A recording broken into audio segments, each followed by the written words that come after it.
ਰੱਬ ਦੀ। ਤੇ ਸ਼ਲੋਕ ਮਹਲਾ ਤੀਜਾ। ਰਨਾਇਰ ਮਾਹੇ ਅਨੰਤ ਹੈ, ਕੂੜੀ ਆਵੈ ਜਾਏ। ਭਾਣੇ ਚੱਲੇ ਆਪਣੇ, ਬਹੁਤੀ ਲਹਿ ਸਜਾਈ। ਰਨਾਇਰ ਮੈਂ ਸਭ ਕਿਛ ਹੈ, ਕਰਮੀ ਪੱਲੇ ਪਾਈ। ਨਾਨਕ ਨੌ ਨਿਧ ਪਾਈਐ, ਜੇ ਚੱਲੇ ਤਿਸੈ ਰਜਾਈ। ਵਾਹਿਗੁਰੂ ਜੀ ਕਾ ਖਾਲਸਾ, ਵਾਹਿਗੁਰੂ ਜੀ ਕੀ ਫਤਿਹ। ਵਾਹਿਗੁਰੂ ਵਾਹਿਗੁਰੂ ਸਤਿਗੁਰੂ ਸੱਚੇ ਪਾਤਸ਼ਾਹ, ਕਿਰਪਾ ਕਰੋ ਵਾਹਿਗੁਰੂ। ਆਪ ਹਿਰਦੇ ਵਿੱਚ ਬੈਠ ਕੇ ਬਾਣੀ ਦੀ ਵਿਚਾਰ ਕਰਵਾ ਰਵੋ ਸਤਿਗੁਰੂ ਸੱਚੇ ਪਾਤਸ਼ਾਹ। ਅਸੀਂ ਕਲਯੁਗੀ ਜੀਵ ਹਾਂ ਵਾਹਿਗੁਰੂ, ਕਲਯੁਗੀ ਜੀਵ ਹਾਂ ਦਾਤਾ। ਔਗਣਾਂ ਦੇ ਭਰੇ ਹੋਏ ਹਾਂ ਸੱਚੇ ਪਾਤਸ਼ਾਹ। ਤੁਸੀਂ ਮੇਰੇ ਬਖਸ਼ਣ ਦੇ ਪਿਤਾ ਹੋ, ਬਖਸ਼ ਲਓ ਦਾਤਾ ਜੀ, ਬਖਸ਼ ਲਓ ਸੱਚੇ ਪਾਤਸ਼ਾਹ। ਆਪ ਕਿਰਪਾ ਕਰੋ ਵਾਹਿਗੁਰੂ, ਕਿਰਪਾ ਕਰੋ। ਹਾਂਜੀ ਸੰਗਤ ਜੀ, 949 ਅੰਗ ਤੋਂ ਧੰਨ ਧੰਨ ਸਾਹਿਬ ਸ੍ਰੀ ਗੁਰੂ ਗ੍ਰੰਥ ਸਾਹਿਬ ਮਹਾਰਾਜ ਜੀ ਅੱਜ ਬਾਣੀ ਦੀ ਸੇਵਾ ਲੈ ਰਹੇ ਨੇ। ਤੀਜੇ ਪਾਤਸ਼ਾਹ ਸ੍ਰੀ ਗੁਰੂ ਅਮਰਦਾਸ ਜੀ ਮਹਾਰਾਜ ਜੀ ਆਪਣੀ ਮਿੱਠੀ ਰਸਨਾ ਤੋਂ ਬਾਣੀ ਉਚਾਰਨ ਕਰਦੇ ਹਨ। ਰਣਾਇਨ ਮਾਹੇ ਅਨੰਤ ਹੈ, ਕੂੜੀ ਆਵੈ ਜਾਏ। ਮਹਾਰਾਜਾ ਦੇ ਭਾਈ, ਇਸ ਸੰਸਾਰ ਸਮੁੰਦਰ ਵਿੱਚ ਬੇਅੰਤ ਪ੍ਰਭੂ ਆਪ ਵਸ ਰਿਹਾ ਹੈ। ਇਹ ਜਿਹੜਾ ਸੰਸਾਰ ਹੈ, ਇਹ ਇੱਕ ਸਮੁੰਦਰ ਹੈ।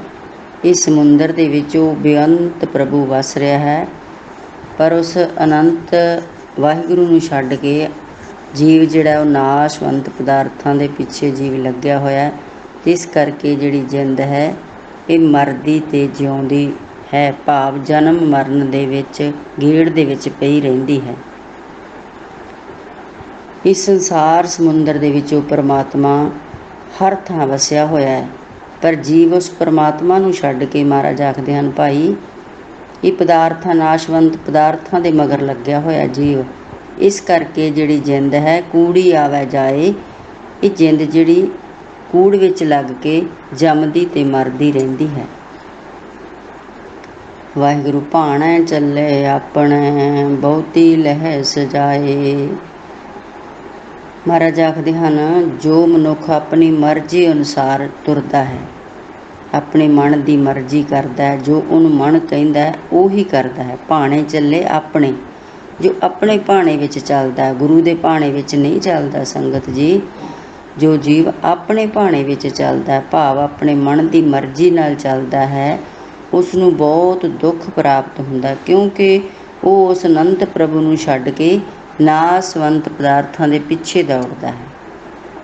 ਉਸ ਵਾਹਿਗੁਰੂ ਦਾ ਨਾਮ ਨੂੰ ਛੱਡ ਦਿੰਦਾ। ਸੰਗਤ ਜੀ, ਮਹਾਰਾਜ ਆਦਿ ਤੇ ਜਦੋਂ ਜੀਵ ਇਹਨਾਂ ਪਦਾਰਥਾਂ ਦੇ ਪਿੱਛੇ ਦੌੜਦਾ ਨਾ, ਤਾਂ ਮਹਾਰਾਜ ਕਹਿ ਰਹੇ ਨੇ ਜੀਵ ਨੂੰ, ਹੁਣ ਜੇ ਆਪਾਂ ਬਾਣੀ ਪੜ੍ਹਾਂਗੇ, ਵਿਚਾਰਾਂਗੇ, ਤਾਂ ਫੇਰ ਹੀ ਆਪਾਂ ਨੂੰ ਸਮਝ ਆਊਗੀ ਨਾ ਕਿ ਇਹਨਾਂ ਮਾਇਕ ਪਦਾਰਥਾਂ ਦੇ ਪਿੱਛੇ ਤੁਰਿਆ, ਨਾਸ਼ਵੰਤ ਪਦਾਰਥਾਂ ਦੇ ਪਿੱਛੇ ਤੁਰਿਆ, ਇਹਨਾਂ ਦੇ ਪਿੱਛੇ ਦੌੜਿਆ, ਇਹਨਾਂ ਨੂੰ ਇਕੱਠਾ ਕਰਿਆ, ਇਹਨਾਂ ਨਾਲ ਪਿਆਰ ਪਾਇਆ, ਆਪਾਂ ਨੂੰ ਦੁੱਖ ਹੀ ਦੁੱਖ ਮਿਲਣਾ ਹੈ। ਗੁਰੂ ਸਾਹਿਬ ਨੇ ਬਾਣੀ ਵਿੱਚ ਕਹਿ ਦਿੱਤਾ ਹੈ, ਇਹ ਦੱਸ ਦਿੱਤਾ ਜੀਵ ਨੂੰ, ਭਾਈ ਜੇ ਤੂੰ ਆਪਣੀ ਮਰਜ਼ੀ ਕਰੇਗਾ ਨਾ, ਉਸ ਵਾਹਿਗੁਰੂ ਦੇ ਭਾਣੇ ਵਿੱਚ ਨਹੀਂ ਚੱਲੇਗਾ, ਆਪਣੀ ਰਜਾ ਵਿੱਚ ਤੁਰੇਗਾ, ਆਪਣੀਆਂ ਮਨ ਮਰਜ਼ੀਆਂ ਕਰੇਗਾ, ਤਾਂ ਫਿਰ ਤੈਨੂੰ ਦੁੱਖ ਹੀ ਦੁੱਖ ਮਿਲਣਗੇ। ਸੰਗਤ ਜੀ, ਇਸੇ ਕਰਕੇ ਹੀ ਸਾਰਾ ਸੰਸਾਰ ਅੱਜ ਦੁਖੀ ਹੈ। ਸਾਰਾ ਸੰਸਾਰ ਹੀ ਦੁਖੀ ਹੈ। ਨਾਮ ਦਾਰੂ ਸੰਸਾਰ ਰੋਗੀ। ਸੰਸਾਰ ਮਾਨ ਦੇ ਰੋਗੀ ਹੈ। ਸਾਰੇ ਸੰਸਾਰ ਨੂੰ ਰੋਗ ਲੱਗਿਆ ਹੋਇਆ ਜੀਵਾਂ ਨੂੰ, ਤੇ ਇਹਦੀ ਦਾਰੂ ਕਿਹਦੇ ਕੋਲੇ ਆ? ਉਸ ਵਾਹਿਗੁਰੂ ਦੇ ਕੋਲੇ ਹੈ। ਨਾਮ ਦੀ ਦਾਰੂ ਲੈਣੀ ਹੈ ਭਾਈ, ਤੇ ਦਾਰੂ ਤਾਂ ਆਪਾਂ ਲੈਂਦੇ ਨਹੀਂ, ਨਾਮ ਜਪਦੇ ਨਹੀਂ, ਉਸ ਵਾਹਿਗੁਰੂ ਦੇ ਮਗਰ ਨਹੀਂ ਲੱਗਦੇ, ਉਸ ਵਾਹਿਗੁਰੂ ਦੀਆਂ ਕਈਆਂ ਗੱਲਾਂ ਦੇ ਮਗਰ ਆਪਾਂ ਨਹੀਂ ਲੱਗਦੇ, ਆਪਣੀਆਂ ਮਨ ਮਰਜ਼ੀਆਂ ਕਰਦੇ ਹਾਂ। ਇਸੇ ਕਰਕੇ ਹੀ ਦੁੱਖ ਮਿਲਦਾ ਹੈ। ਸੰਗਤ ਜੀ, ਵਾਹਿਗੁਰੂ ਰਣਾਇਰ ਮੈਂ ਸਭ ਕਿਛ ਹੈ, ਕਰਮੀ ਪੱਲੇ ਪਾਏ।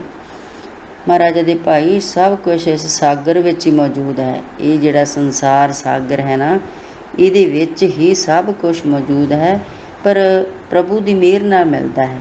करमी पल्ले पाए उस परमात्मा दी मेहर नाल, उहदी बख्शिश नाल, उहदी रजा नाल, उहदी रजा दे विच तुरिया फिर ये सुख मिलदा है। इस संसार सागर दे विच सब कुछ है संगत जी। इस संसार दे विच सुख भी है, ये परमात्मा भी इस संसार दे विच ही है, जीव दे अंदर ही है, हर एक जीव दे विच मौजूद है। घट घट में हर जू बसे संतन के हो पुकार, वो परमात्मा ही इस संसार दे विच है। पर आपां नूं संगत जी मिलदा क्यों नहीं? आपां उहदी रजा विच नहीं तुरदे, उहदी किरपा दे पात्र नहीं बनदे संगत जी। हुण वेखो संगत जी, एक टीचर पढ़ाउंदा क्लास दे विच, बच्चियां सारिਆਂ ਨੂੰ ਇੱਕੋ ਜਿਹਾ ਹੀ पढ़ाउंदा ना टीचर। एक बच्चा 98% नंबर लै जांदा है, एक बच्चे दे 33% नंबर आउंदे है। ਜਿਹਦੇ 33 आउंदे आ, ਉਹ ਚਾਹੁੰਦਾ ਤਾਂ है कि मेरे भी ज़्यादा नंबर आउण, मैं भी टीचर नूं चंगा लगा। जिस बच्चे दे 98% नंबर आउंदे संगत जी, ਉਹਨੂੰ फिर टीचर चंगा समझते हैं, ਉਹਨੂੰ बहुत शाबाश दिंदे है। वो टीचर दीयां अखां दे विच, ਉਹਦੀਆਂ नज़रां दे विच ਉਹ बच्चा जिहड़ा बहुत इंटैलीजेंट जां सियाणा कह लो संगत जी, ਉਹਨੂੰ टीचर बहुत अच्छा समझदा उस बच्चे ਜਿਹਦੇ नंबर आउंदे। हुण जीत संगत जी, जी तो उस बच्चे का भी करता है जिसके 33% नंबर आउंदे है कि मेरे भी 98% आउण, पर इहदे लई उहनूं की करना पैंदा? उहनूं मेहनत करनी पऊगी। उहनूं टीचर जो कुछ कहिंदा ना, उहदी गल मन्नणी पऊगी, फिर उहदे नंबर आउणगे संगत जी।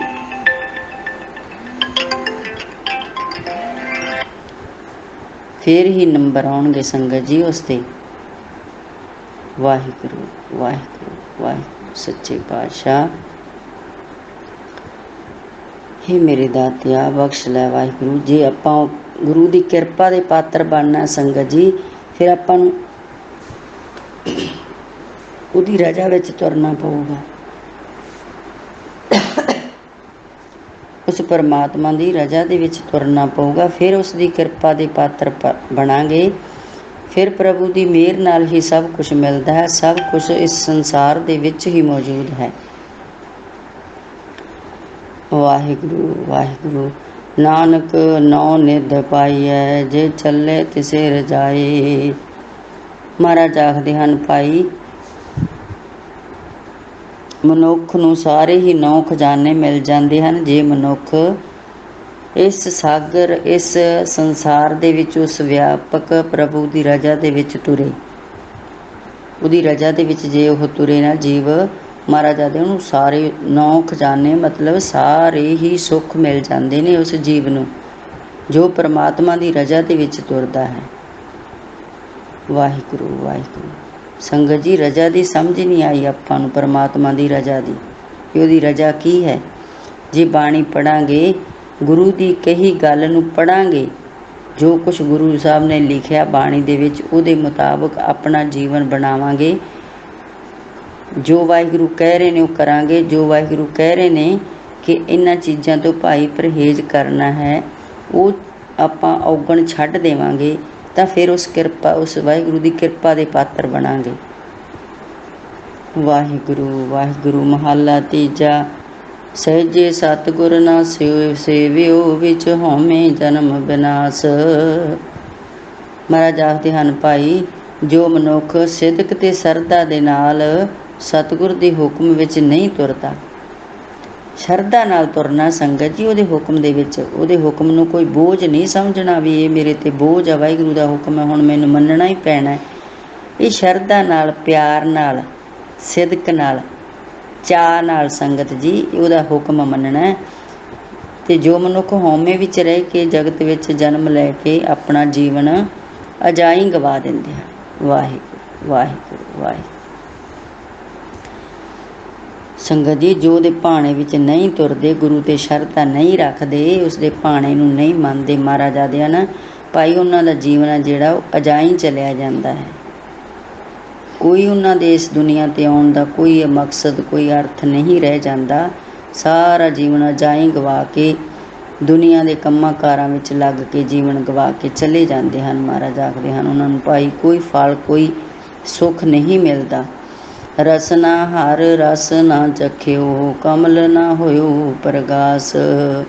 ਮਹਾਰਾਜ ਆਖਦੇ ਨਾ, ਜਿਨ੍ਹਾਂ ਨੇ ਜੀਵ ਨਾਲ ਪ੍ਰਭੂ ਦੇ ਨਾਮ ਦਾ ਆਨੰਦ ਨਹੀਂ ਲਿਆ, ਉਹਨਾਂ ਦਾ ਹਿਰਦਾ ਰੂਪ ਕਮਲ ਜਿਹੜਾ ਕੌਲ ਫੁੱਲ ਉਹ ਖਿੜਿਆ ਨਹੀਂ, ਉਹ ਕਦੇ ਵੀ ਨਹੀਂ ਖਿੜਦਾ। ਸੰਗਤ ਜੀ, ਜਿੰਨਾ ਚਿਰ ਉਸ ਪਰਮਾਤਮਾ ਦਾ ਨਾਮ ਜੀਭ ਨਾਲ ਨਹੀਂ ਲੈਂਦੇ, ਉਸ ਵਾਹਿਗੁਰੂ ਦਾ ਨਾਮ ਨਹੀਂ ਜਪਦੇ, ਰਸਨਾ ਹਰ ਰਸ ਨਾ ਚਖਿਓ। ਰਸਨਾ ਨੇ, ਇਸ ਜੀਵ ਨੇ ਜਿਹਦੇ ਉਸ ਪਰਮਾਤਮਾ ਦੇ ਨਾਮ ਦੇ ਰਸ ਨੂੰ ਨਹੀਂ ਚਖਿਆ, ਤੇ ਅੰਦਰੋਂ ਸੰਗਤ ਜੀ ਉਹਦੇ ਖਿੜਾਵ ਨਹੀਂ ਆਉਂਦਾ। ਉਹ ਜੀਵ ਜਿਹੜਾ ਅੰਦਰੋਂ ਹਰ ਵੇਲੇ ਕੁਲਝੀ ਜਾਂਦਾ, ਕਲਪਨਾ ਵਿੱਚ ਲੱਗਿਆ ਰਹਿੰਦਾ। ਹਰ ਵੇਲੇ ਉਹਨੂੰ ਕੋਈ ਨਾ ਕੋਈ ਫਿਕਰ, ਝੋਰੇ, ਚਿੰਤਾ ਲੱਗੀਆਂ ਹੀ ਰਹਿੰਦੀਆਂ ਹਨ। ਮਹਾਰਾਜ ਆਖਦੇ ਹਨ, ਤੇ ਜੋ ਜੀਵ ਉਸ ਪਰਮਾਤਮਾ ਦੇ ਨਾਮ ਨਾਲ ਜੁੜ ਜਾਂਦੇ ਹਨ, ਉਸ ਵਾਹਿਗੁਰੂ ਦਾ ਨਾਮ ਜਪਦੇ ਹਨ, ਸੰਗਤ ਜੀ, ਉਹਨਾਂ ਵਾਸਤੇ ਖੁਸ਼ੀ ਗਮੀ ਜਿਹੜੀ ਉਹ ਇੱਕ ਹੀ ਹੋ ਜਾਂਦੀ ਹੈ। ਨਾ ਸੰਗਤ ਜੀ ਉਹ ਬਹੁਤ ਹੀ ਖੁਸ਼ੀਆਂ ਦੇ ਵਿੱਚ ਛਾਲਾਂ ਮਾਰਦੇ ਆ, ਨਾ ਉਹ ਦੁੱਖ ਵਿੱਚ ਆ ਕੇ ਭੂਬਾ ਮਾਰਦੇ ਨੇ। ਦੁੱਖ ਸੁੱਖ ਦੋਨੋਂ ਸਮਕਰ ਜਾਣੇ। ਉਹ ਬਸ ਹਰ ਵੇਲੇ ਉਹਨਾਂ ਦੇ ਅੰਦਰ ਇੱਕ ਸਰੂਰ ਪੈਦਾ ਹੋ ਜਾਂਦਾ ਹੈ। ਸੰਗਤ ਜੀ, ਇੱਕ ਸਰੂਰ ਜਿਹਾ ਪੈਦਾ ਹੋਇਆ ਰਹਿੰਦਾ। ਹਰ ਵੇਲੇ ਅੰਦਰੋਂ ਮਨ ਜਿਹੜਾ ਖਿੜਿਆ ਰਹਿੰਦਾ ਹੈ। ਦੁਨੀਆ 'ਤੇ ਕੁਛ ਵੀ ਵਰਤੀ ਜਾਂਦਾ, ਕੋਈ ਭਾਣਾ ਵਰਤਦਾ, ਉਸਨੂੰ ਸੱਤ ਕਰਕੇ ਮੰਨ ਲੈਂਦੇ ਹਨ। ਸੰਗਤ ਜੀ, ਇਹ ਉਸ ਜੀਵ ਦੀ ਅਵਸਥਾ ਬਣ ਜਾਂਦੀ ਹੈ ਜੋ ਉਸ ਪ੍ਰਭੂ ਦੇ ਨਾਮ ਨੂੰ ਚਖਦੇ ਹਨ।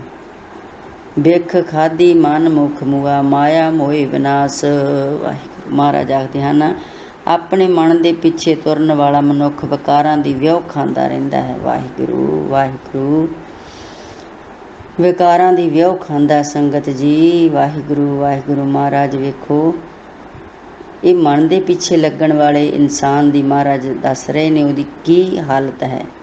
ਉਹ ਵਿਉ ਖਾਂਦਾ ਸੰਗਤ ਜੀ। ਉਹ ਆਪਦੇ ਜਾਣੇ ਤਾਂ ਸੋਚਦਾ ਕਿ ਮੈਂ ਬਹੁਤ ਵੱਡਾ ਹਾਂ, ਬਹੁਤ ਮੇਰੇ ਕੋਲੇ ਮਾਇਆ, ਮੈਂ ਤਰ੍ਹਾਂ ਤਰ੍ਹਾਂ ਦੇ ਪਦਾਰਥ ਖਾਂਦਾ ਹਾਂ। ਪਰ ਮਹਾਰਾਜ ਆਖਦੇ, ਬਾਈ ਨਹੀਂ, ਮੇਰੇ ਵਾਸਤੇ ਤਾਂ ਉਹ ਵਿਉ ਹੀ ਖਾ ਰਿਹਾ ਹੈ। ਅਸਲ ਜੀਵਨ ਵੱਲੋਂ ਮੋਇਆ ਹੀ ਰਿਹਾ ਹੈ, ਅਤੇ ਮਾਇਆ ਦੇ ਮੋਹ ਵਿੱਚ ਉਸ ਦੀ ਜ਼ਿੰਦਗੀ ਜਿਹੜੀ ਤਬਾਹ ਹੋ ਜਾਂਦੀ ਹੈ। ਵਾਹਿਗੁਰੂ ਵਾਹਿਗੁਰੂ ਵਾਹਿਗੁਰੂ। ਸੱਚੇ ਪਾਤਸ਼ਾਹ ਵਾਹਿਗੁਰੂ ਵੇਖੋ ਸੰਗਤ ਜੀ, ਕਿੰਨੀਆਂ ਜੀਵ ਨੂੰ ਸਮਝੌਤੀਆਂ ਦੇ ਰਹੇ ਨੇ। ਸੰਗਤ ਜੀ, ਜਦੋਂ ਬਾਣੀ ਪੜ੍ਹਦੇ ਆ ਨਾ, ਫਿਰ ਪਤਾ ਲੱਗਦਾ ਹੈ। ਪੈਸੇ ਦੇ ਕੇ ਆਪਾਂ ਪਾਠ ਕਰਵਾ ਲੈਂਦੇ ਹਾਂ, ਪਾਠੀਆਂ ਤੋਂ, ਗ੍ਰੰਥੀਆਂ ਤੋਂ ਪਾਠ ਕਰਵਾ ਲੈਂਦੇ। ਉਹ ਬਾਣੀ ਪੜ੍ਹ ਕੇ ਚਲੇ ਜਾਂਦੇ, ਆਪਣੇ ਪੱਲੇ ਤਾਂ ਕੁਛ ਵੀ ਨਹੀਂ ਪੈਂਦਾ। ਸੰਗਤ ਜੀ, ਜੇ ਬਾਣੀ ਆਪਾਂ ਆਪ ਪੜ੍ਹਾਂਗੇ, ਆਪ ਪੜ੍ਹ ਕੇ ਬਾਣੀ ਨੂੰ ਵਿਚਾਰਾਂਗੇ, ਗੁਰੂ ਸਾਹਿਬ ਕੀ ਕਹਿੰਦੇ, ਇਹਦਾ ਆਨੰਦ ਹੀ ਵੱਖਰਾ। ਸੰਗਤ ਜੀ, ਆਪ ਬਾਣੀ ਪੜ੍ਹਨ ਦਾ ਆਨੰਦ ਬਹੁਤ ਵੱਖਰਾ, ਬਹੁਤ ਅੰਦਰੋਂ ਵਾਕਈ ਬਹੁਤ ਜ਼ਿਆਦਾ ਆਨੰਦ ਮਿਲਦਾ ਹੈ। ਬਹੁਤ ਸੋਝੀ ਆਉਂਦੀ ਹੈ, ਬਹੁਤ ਡੂੰਘੀਆਂ ਗੱਲਾਂ ਜੋ ਗੁਰੂ ਸਾਹਿਬ ਕਹਿ ਰਹੇ ਨੇ ਬਾਣੀ ਦੇ ਵਿੱਚ, ਬਹੁਤ ਰਹੱਸਮਈ ਗੱਲਾਂ ਹਨ ਜੋ ਵਾਹਿਗੁਰੂ ਕਹਿ ਰਹੇ ਨੇ ਸੱਚੇ ਪਾਤਸ਼ਾਹ। ਜੇ ਬਾਣੀ ਆਪ ਪੜ੍ਹਾਂਗੇ ਸੰਗਤ ਜੀ, ਆਪ ਬਾਣੀ ਵਿਚਾਰਾਂਗੇ, ਮਹਾਰਾਜ ਆਖਦੇ ਹਨ, ਭਾਈ ਆਪਣੇ ਮਨ ਦੇ ਪਿੱਛੇ ਤੁਰਨ ਵਾਲਾ ਜਿਹੜਾ ਮਨੁੱਖ ਹੈ ਨਾ, ਉਹ ਵਿਕਾਰਾਂ ਦੀ ਵਿਉ ਖਾ ਰਿਹਾ ਹੈ, ਕਿ ਅਸਲ ਜੀਵਨ ਵੱਲੋਂ ਮੋਇਆ ਹੀ ਰਹਿੰਦਾ ਹੈ।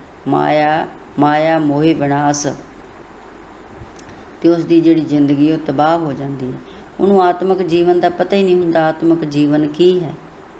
ਅੰਦਰੋਂ ਜਿਹੜਾ ਆਤਮਾ ਹੈ ਨਾ, ਅੰਦਰੋਂ ਜੀਵ ਆਪਣੇ ਅੰਦਰ ਆਤਮਾ ਹੈ, ਆਤਮਿਕ ਜੀਵਨ ਉੱਚਾ ਹੋ ਜਾਂਦਾ ਹੈ ਜੀਵ ਦਾ। ਉਹ ਸੰਗਤ ਜੀ ਛੋਟੀ ਛੋਟੀ ਗੱਲ ਤੇ ਪਦਾਰਥਾਂ ਦੇ ਪਿੱਛੇ ਨਹੀਂ ਦੌੜਦਾ। ਉਹਨੂੰ ਸਮਝ ਆ ਜਾਂਦੀ ਹੈ ਸਾਰੀ ਚੀਜ਼ ਦੀ ਕਿ ਮਾਇਆ ਜਿਹੜੀ ਨਾਸ਼ਵਾਨ ਹੈ, ਦੁਨੀਆ ਦਾ ਹਰ ਇੱਕ ਚੀਜ਼, ਹਰ ਇੱਕ ਪਦਾਰਥ, ਹਰ ਇੱਕ ਜੀਵ ਨਾਸ਼ਵਾਨ ਹੈ। ਜੇ ਸਦਾ ਜੀਵ ਹੈ ਤਾਂ ਉਸ ਪਰਮਾਤਮਾ ਅਕਾਲ ਪੁਰਖ ਵਾਹਿਗੁਰੂ ਹੈ। ਇਸ ਕਰਕੇ ਉਸ ਦਾ ਲੜ ਫੜ ਲੈਂਦਾ ਹੈ, ਉਸ ਦੇ ਮਗਰ ਲੱਗ ਜਾਂਦਾ, ਉਹਦੀ ਰਜਾ ਵਿੱਚ ਤੁਰਦਾ ਹੈ। ਵਾਹਿਗੁਰੂ ਵਾਹਿਗੁਰੂ। ਇੱਕ ਸਹਾਰ ਕੇ ਨਾਮ ਵਿਣ ਧਿਰਗ ਜੀਵਨ ਧਿਰਗ ਵਾਸ। ਮਹਾਰਾਜਾ ਦੇ ਇੱਕ ਪ੍ਰਭੂ ਦਾ ਨਾਮ ਸਿਮਰਨ ਤੋਂ ਬਿਨਾਂ ਜਗਤ ਵਿੱਚ ਜਿਉਣਾ ਵਸਣਾ ਇੱਕ ਫਟਕਾਰ ਦੇ ਯੋਗ ਹੈ। ਵੇਖੋ ਸੰਗਤ ਜੀ, ਪਰਮਾਤਮਾ ਦੇ ਨਾਮ ਤੋਂ ਬਿਨਾਂ ਜਿਉਣਾ, ਤੇ ਕਿੰਨੇ ਕੁ ਜੀਵ ਨੇ ਇਸ ਸੰਸਾਰ ਦੇ ਵਿੱਚ ਜੋ ਵਾਹਿਗੁਰੂ ਦਾ ਨਾਮ ਜਪਦੇ ਨੇ, ਤੇ ਫਿਰ ਦੁੱਖ ਸੰਸਾਰ ਦੇ ਵਿੱਚ ਦੁੱਖ ਕਿਉਂ ਹੈ? ਨਾਨਕ ਦੁਖੀਆ ਸਭ ਸੰਸਾਰ, ਜਿਹਨੂੰ ਪੁੱਛ ਲਓ ਸੰਗਤ ਜੀ, ਜਿਹਦਾ ਮਨ ਫਰੋਲ ਲਓ, ਸਭ ਦੁਖੀ ਹੈ, ਸਭ ਦੁਖੀ ਹੈ। ਕੋਈ ਵੀ ਸੁਖੀ ਨਹੀਂ ਇਸ ਦੁਨੀਆ ਦੇ ਵਿੱਚ। ਇੱਕ ਰੱਬ ਦਾ ਪਿਆਰਾ ਸੁਖੀ ਹੋ ਸਕਦਾ ਹੈ। ਵਾਹਿਗੁਰੂ ਨਾਨਕ ਦੁਖੀਆ ਸਭ ਸੰਸਾਰ, ਸੋ ਸੁਖੀਆ ਜਿਸ ਨਾਮ ਆਧਾਰ। ਉਹੀ ਸੁਖੀ ਹੈ ਸੰਗਤ ਜੀ, ਜਿਹੜਾ ਨਾਮ ਦੇ ਨਾਲ ਜੁੜਿਆ, ਜਿਹਨੂੰ ਕੁਛ ਸਮਝ ਪੈ ਜਾਂਦੀ ਹੈ, ਸੋਝੀ ਆ ਜਾਂਦੀ ਹੈ, ਉਹ ਜੀਵ ਸੁਖੀ ਹੋ ਸਕਦਾ ਹੈ। ਤੇ ਆਪਾਂ ਸੁੱਖ ਇਸ ਸੰਸਾਰ ਦੇ ਵਿੱਚੋਂ ਪਾਲਦੇ ਹਾਂ। ਸੁੱਖ ਤਾਂ ਗੁਰੂ ਦੇ ਚਰਨਾਂ ਵਿੱਚ ਹੈ। ਕਾਲ ਪੁਰਖ ਦੇ ਨਾਲ ਜੁੜਿਆ, ਉਹਦਾ ਨਾਮ ਜਪਿਆ, ਫੇਰ ਸੁੱਖ ਮਿਲਦਾ ਹੈ, ਫੇਰ ਸਮਝ ਆਉਂਦੀ ਹੈ, ਫਿਰ ਸਹੀ ਜੀਵਨ ਜਿਉਣ ਦੀ ਜੁਗਤੀ ਦਾ ਪਤਾ ਲੱਗਦਾ ਹੈ, ਫਿਰ ਜੀਵਨ ਨੂੰ ਸਮਝ ਆਉਂਦੀ ਹੈ ਸੰਗਤ ਜੀ। ਵਾਹਿਗੁਰੂ ਨਾ ਕਦੇ ਬਾਣੀ ਪੜ੍ਹੀ ਹੈ, ਨਾ ਕਦੇ ਖੋਜੀ, ਨਾ ਵਿਚਾਰੀ ਹੈ ਸੰਗਤ ਜੀ, ਤੇ ਫਿਰ ਸੁੱਖ ਕਿੱਥੋਂ ਲੱਭਦੇ ਆਪਾਂ? ਵਾਹਿਗੁਰੂ ਵਾਹਿਗੁਰੂ ਜਾ ਆਪੇ ਨਦਰ ਕਰੇ ਪ੍ਰਭ ਸੱਚਾ, ਤਾਂ ਹੋਵੇ ਦਾਸਣ ਦਾਸ। ਜਦੋਂ ਸੱਚਾ ਪ੍ਰਭੂ ਆਪ ਹੀ ਮਿਹਰ ਦੀ ਨਜ਼ਰ ਕਰਦਾ ਹੈ, ਤਾਂ ਮਨੁੱਖ ਪ੍ਰਭੂ ਦੇ ਸੇਵਕਾਂ ਦਾ ਸੇਵਕ ਬਣ ਜਾਂਦਾ। ਵਾਹਿਗੁਰੂ ਵਾਹਿਗੁਰੂ ਵਾਹਿਗੁਰੂ ਵਾਹਿਗੁਰੂ ਵਾਹਿਗੁਰੂ। ਜਦੋਂ ਉਹ ਪਰਮਾਤਮਾ ਮਿਹਰ ਕਰਦਾ, ਉਹਦੀ ਨਜ਼ਰ ਪੈ ਜਾਂਦੀ ਉਸ ਜੀਵ 'ਤੇ ਸੰਗਤ ਜੀ। ਸਭ ਤੋਂ ਵੱਡੀ ਜਿਹੜੀ ਉਸ ਪਰਮਾਤਮਾ ਦੀ ਕਿਰਪਾ, ਉਹਦੀ ਮਿਹਰ, ਉਹਦੀ ਰਜ਼ਾ ਮੰਗਣੀ ਹੈ ਸਤਿਗੁਰੂ ਤੋਂ, ਸੱਚੇ ਪਾਤਸ਼ਾਹ ਅਕਾਲ ਪੁਰਖ ਵਾਹਿਗੁਰੂ ਤੋਂ ਕਿਰਪਾ ਹੀ ਮੰਗਣੀ ਹੈ। ਵਾਹਿਗੁਰੂ ਕਿਰਪਾ ਕਰੋ, ਕਿਰਪਾ ਕਰੋ ਸੰਗਤ ਜੀ। ਸਾਰਾ ਕੁਛ ਬਹੁਤ ਜਲਦੀ ਹੋ ਜਾਂਦਾ ਹੈ ਜਦੋਂ ਉਹਦੀ ਕਿਰਪਾ ਹੋ ਜਾਂਦੀ ਹੈ। ਜੇ ਉਹਦੀ ਕਿਰਪਾ ਨਾ ਹੋਵੇ ਤਾਂ ਸੰਗਤ ਜੀ ਆਪਾਂ ਸਾਲਾਂ ਬੱਧੀ ਬਾਣੀ ਪੜ੍ਹੀ ਜਾਈਏ, ਵਿਚਾਰੀ ਜਾਈਏ, ਜੀਵਨ 'ਚ ਬਦਲਾਵ ਤਾਂ ਜ਼ਰੂਰ ਆਉਂਦਾ ਹੈ, ਪਰ ਉਸ ਪਰਮਾਤਮਾ ਦੇ ਨਾਲ ਮੇਲ ਉਦੋਂ ਹੁੰਦਾ ਹੈ ਜਦੋਂ ਉਸ ਵਾਹਿਗੁਰੂ ਦੀ ਕਿਰਪਾ ਹੁੰਦੀ ਹੈ। ਜਦੋਂ ਉਸ ਕਾਲ ਪੁਰਖ ਦੀ ਨਜ਼ਰ ਪੈ ਜਾਂਦੀ ਹੈ ਉਸ ਜੀਵ 'ਤੇ, ਤਾਂ ਉਹ ਜਿਹੜਾ ਜੀਵ ਹੈ, ਉਸ ਦਾ ਜਿਹੜਾ ਮਨ ਹੈ, ਉਹ ਇੰਨਾ ਨੀਵਾਂ ਹੋ ਜਾਂਦਾ, ਉਹ ਪ੍ਰਭੂ ਦੇ ਸੇਵਕਾਂ ਦਾ ਵੀ ਅੱਗੋਂ ਸੇਵਕ ਬਣ ਜਾਂਦਾ ਹੈ। ਭਾਵ ਕਿ ਉਹਦਾ ਮਨ ਜਿਹੜਾ ਬਹੁਤ ਬਹੁਤ ਨੀਵਾਂ ਹੋ ਜਾਂਦਾ। ਹਉਮੈ ਹੀ ਨਹੀਂ ਰਹਿੰਦੀ ਸੰਗਤ ਜੀ, ਬਿਲਕੁਲ ਹਉਮੈ ਦਾ ਨਾਮ ਨਿਸ਼ਾਨ ਨਹੀਂ ਉਸ ਜੀਵ ਦੇ ਅੰਦਰ ਰਹਿੰਦਾ। ਹਉਮੈ ਬਹੁਤ ਤਰ੍ਹਾਂ ਦੀ ਸੰਗਤ ਜੀ, ਜਿਹੜੀ ਸੂਖਸ਼ਮ ਹਉਮੈ ਹੈ ਨਾ, ਇਹ ਬਹੁਤ ਤੰਗ ਕਰਦੀ ਹੈ ਜੀਵ ਨੂੰ। ਵਾਹਿਗੁਰੂ ਇਹਦਾ ਪਤਾ ਵੀ ਨਹੀਂ ਲੱਗਦਾ ਸੰਗਤ ਜੀ ਵੀ ਇਹਦੇ ਵਿੱਚ ਹਉਮੈ। ਵਾਹਿਗੁਰੂ ਵਾਹਿਗੁਰੂ। ਤਾਣ ਦਿਨ ਸੇਵਾ ਕਰੇ ਸਤਿਗੁਰ ਕੀ ਕਬਹਿ ਨਾ, ਛੋੜੈ ਪਾਸ। ਮਹਾਰਾਜ ਆਖਦੇ ਹਨ ਭਾਈ ਫਿਰ ਉਹ ਨਿੱਤ ਸਤਿਗੁਰ ਦੇ ਹੁਕਮ ਵਿੱਚ ਤੁਰਦਾ ਜੀਵ। ਜਦੋਂ ਦਾਸਾਂ ਦਾ ਦਾਸ ਬਣ ਜਾਂਦਾ ਹੈ, ਉਸ ਵਾਹਿਗੁਰੂ ਦਾ ਪੱਲਾ ਫੜ ਲੈਂਦਾ, ਉਹਨੂੰ ਸਮਝ ਆ ਜਾਂਦੀ, ਸੋਝੀ ਆ ਜਾਂਦੀ ਹੈ ਮਹਾਰਾਜਾ ਦੇ। ਫਿਰ ਤਾਂ ਅਣਦਿਨ ਸੇਵਾ ਕਰੇ ਸਤਿਗੁਰ ਕੀ ਕਬਹਿ ਨਾ, ਛੋੜੈ ਪਾਸ। ਉਹ ਨਿੱਤ ਸਤਿਗੁਰੂ ਦੇ ਹੁਕਮ ਵਿੱਚ ਤੁਰਦਾ ਹੈ ਅਤੇ ਕਦੇ ਵੀ ਗੁਰੂ ਦਾ ਪੱਲਾ ਨਹੀਂ ਛੱਡਦਾ। ਵਾਹਿਗੁਰੂ ਵਾਹਿਗੁਰੂ। ਜਿਉਂ ਜਲ ਮੇ ਕਮਲ ਲਿਪਤੋ ਵਰਤੈ, ਤਿਉਂ ਵਿੱਚੇ ਗ੍ਰਹਿ ਉਦਾਸ। ਮਹਾਰਾਜ ਆਖਦੇ ਹਨ ਭਾਈ ਉਹ ਗ੍ਰਹਿਸਥ ਵਿੱਚ ਰਹਿੰਦਾ ਹੋਇਆ ਪਿਓ ਉੱਪਰ ਰਹਿੰਦਾ, ਜਿਵੇਂ ਪਾਣੀ ਵਿੱਚ ਉੱਗਿਆ ਹੋਇਆ ਕੌਲ ਦਾ ਫੁੱਲ ਪਾਣੀ ਦੇ ਅਸਰ ਤੋਂ ਬਚਿਆ ਰਹਿੰਦਾ ਨਾ, ਪਾਣੀ ਦੇ ਉੱਪਰ ਹੀ ਹੁੰਦਾ ਨਾ ਕੌਲ ਦਾ ਫੁੱਲ ਸੰਗਤ ਜੀ। ਤੇ ਪਰ ਉਹ ਪਾਣੀ ਨੂੰ ਟੱਚ ਨਹੀਂ ਕਰਦਾ।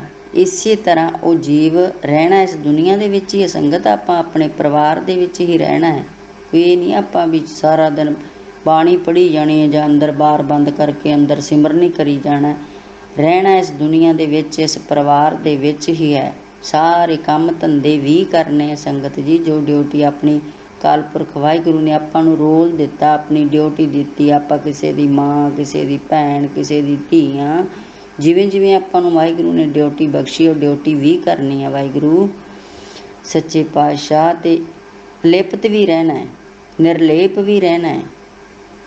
ਇਹਦੇ ਵਿੱਚ ਖੁੱਬਣਾ ਵੀ ਨਹੀਂ ਸੰਗਤ ਜੀ। ਜਿਵੇਂ ਤਾਣੇ ਬਾਣੇ ਵਾਂਗੂ ਆਪਾਂ ਤਾਂ ਉਲਝੇ ਪਏ ਹਾਂ ਇਸ ਤਾਣੀ ਬਾਣੀ ਦੇ ਵਿੱਚ। ਮਹਾਰਾਜਾ ਦੇ ਭਾਈ ਇਹਦੇ ਵਿੱਚ ਉਲਝਣਾ ਵੀ ਨਹੀਂ, ਇਹਦੇ ਵਿੱਚ ਖੁੱਬਣਾ ਵੀ ਨਹੀਂ, ਇਹਦੇ ਵਿੱਚ ਡੁੱਬਣਾ ਵੀ ਨਹੀਂ। ਇਸ ਤੋਂ ਉੱਪਰ ਰਹਿਣਾ ਹੈ ਬਸ। ਜੋ ਹੋ ਰਿਹਾ ਉਹਦੀ ਰਜ਼ਾ ਵਿੱਚ ਹੋ ਰਿਹਾ, ਇਹੀ ਹਰ ਵੇਲੇ ਮਨ ਦੇ ਵਿੱਚ ਵਿਚਾਰ ਰੱਖਣਾ ਹੈ। ਕਦੇ ਕਿਸੇ ਚੀਜ਼ ਦੀ ਕਲਪਨਾ ਨਹੀਂ ਕਰਨੀ। जो भी करना है गुरु के भरोसे ते करना है। वाहिगुरू वाहिगुरू। जन नानक करे कराया, सब को ज्यों भावै तिव हर गुण तास। गुरु साहब आखते हैं भाई, जिमें गुणा के खजाने परमात्मा नूं पाउंदा है, तिवें हरेक जीव उसका कराया करता है। वो गुणा का खजाना है। मेरा काल पुरख वाहिगुरू, मेरा सतगुरु धन गुरु ग्रंथ साहब गुणा के खजाने हैं। वाहिगुरू वाहिगुरू। गुणा के खजाने, असी तो संगत जी माया के खजाने लभते हैं ना, भी माया आ जाए साडे कोले। वाहिगुरू महाराज आखते हैं भाई, गुरु साहब गुणा के खजाने, गुण ग्रहण करने, आपां गुण लैने गुरु तो। जो गुरु साहब आपां नूं कहिंदे आ उही करना है, गुण लैने उस वाहिगुरू तो। ते हरेक जीव उसका कराया करदा, हरेक जीव उहदी रजा के अनुसार चलता है। आपां किसी ते किंतु परंतु करदे हां भी वो जीव इस तरह क्यों करता है। संगत जी ये मन के चलना है कि वह वाहिगुरू ही उस तो करा रहा, उस जीव के नाल नफरत भी नहीं करनी, उहदे नाल ईरखा भी नहीं करनी, उहनूं माड़ा भी नहीं कहना। यही मन दे विच सोचना है कि उस तो अकाल पुरख वाहिगुरू ये करवा रहे ने, करे करावे आपे आप मान के किश ना ही हाथ।